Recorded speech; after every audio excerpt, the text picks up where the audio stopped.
What if I told you that you can get the iPhone 16 Pro Max, but for a cheaper price? Now, the iPhone 15 Pro Max is a phone that I would consider to be the best iPhone in terms of value, but also because it shares every single good and bad thing that I've been dealing with on my 16 Pro Max. Same great display, same terrible bugs, same software experience, same lack of AI, same great battery life, and the same lack of fast charging. And when I look at the iPhone 16 Pro Max, I think, what the is the point? This is arguably the worst iPhone upgrade in years, and it's also an amazing confirmation for people that either wanted to keep their iPhone 15 Pro Max or just buy it instead of the iPhone 16 Pro Max. So in this video, I not only wanted to show you guys why I think that the iPhone 15 Pro Max is one of the only Pro Maxes that you should purchase, but I also wanted to share my personal experience with it so that you can see how it holds up after long-term use. Also, if you guys enjoyed this video, don't forget to like and subscribe. It helps the channel out a ton, and let me know down in the comments what phone that you would like me to do next. Now, as someone who has owned the iPhone 15 Pro Max for over a year now, I can't say that my experience has been all peaches and rainbows. There are some areas where I feel like this phone has gotten worse to a degree and can either make or break your experience. Now in 2025, my main problem with the iPhone 15 Pro Max has been frequent bugs like app crashing, shutters in the 120Hz refresh rate, and my phone completely freezing on me. There are many times where I'm using Discord, chilling and talking with my friends, and I'll either try to mute myself or leave the chat and it won't let me. So instead, I have to restart the app,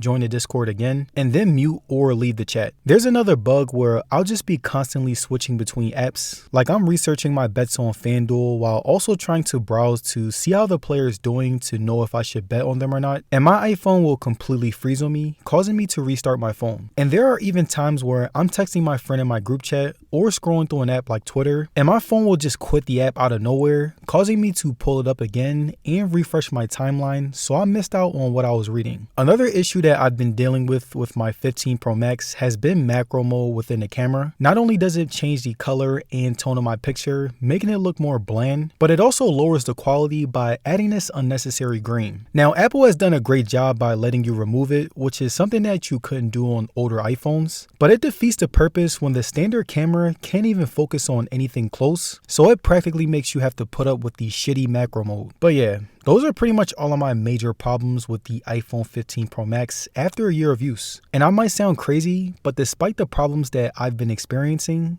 I personally think that the positives truly outweigh the negatives. There are some things that my iPhone just does the best that I can't get anywhere else on the market. Social things like FaceTime, iMessage, and location sharing work best since all of my people have iPhones, and it makes communication that much easier. And despite the many bugs that occur, iOS 18 made my 15 Pro Max feel new. But another problem that I did encounter with iOS 18 is its horrible photo app. Not only has it been very confusing since it's much harder to find specific photos, but aesthetically, it's just too much and needs to be more simple. But unlike the Photos app within iOS 18, something that has been simple has been the display. I really appreciate how well the resolution, punchy colors, and realistic sharpness has been when it comes to watching movies, playing a game, or even scrolling through any app. The responsiveness is still very precise, despite the frequent stutters. On most days, the 120Hz refresh rate is buttery smooth, and the animations were very fluid. Brightness is the exact same as my 16 Pro Max. Not only was I able to see the screen very well in bright environments when outside, but I even appreciated how I never really needed to maximize the brightness in most situations. Durability is one of the 15 Pro Max's most underrated positives as well. When compared to my Pixel and my Galaxy phones, the iPhone is the only one that has yet to not get any nasty scratches on its surface. I've dropped it many times with and without the case. I put it in my pocket with my keys by accident, and it still refuses to bruise or break, which is pretty impressive even after a year of use. Battery life has remained consistent for me. I'm usually getting a full day of use whenever I'm not shooting a video. Standard screen time is 6 to 8 hours, and on most days, I try not to do too much. I use FanDuel for betting, Discord to talk to my friends, iMessage to talk to my fiance, and Reddit because as of lately, it's been my favorite social media app. I'm usually ending my days with 10 to 5% battery percentage left. My maximum capacity is 90%, and my charging cycle count is at 343. And I have a love-hate relationship with charging with my 15 Pro Max. on one hand, I think the charging speed is fine. I can go from 0 to 100% in under 2 hours. But on the other hand, I think of the Galaxy S23 Ultra, which is an older phone and allows me to go from 0 to 100% in under an hour. And although I'm conflicted with charging,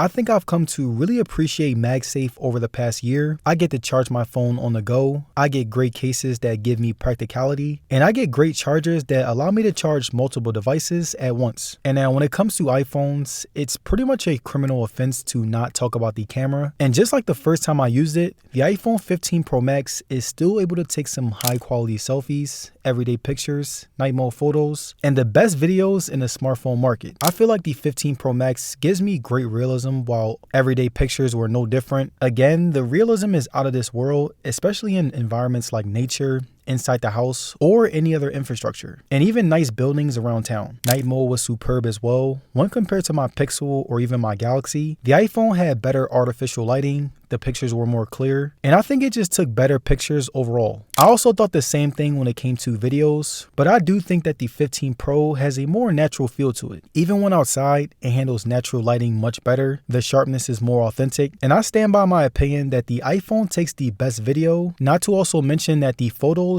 and videos translate well into Instagram, TikTok, etc. So overall, the iPhone 15 Pro Max is nothing but a more affordable iPhone 16 Pro Max. Every single negative and positive thing that I've been dealing with can also be said when it came to my experience with the 16 Pro Max. Great display, good battery life, irrelevant new hardware features like the action button and new camera button, buggy software, same build quality, and the exact same camera. So if you want a 16 Pro Max for around $800 right now, the 15 Pro Max is the way to go. Peace.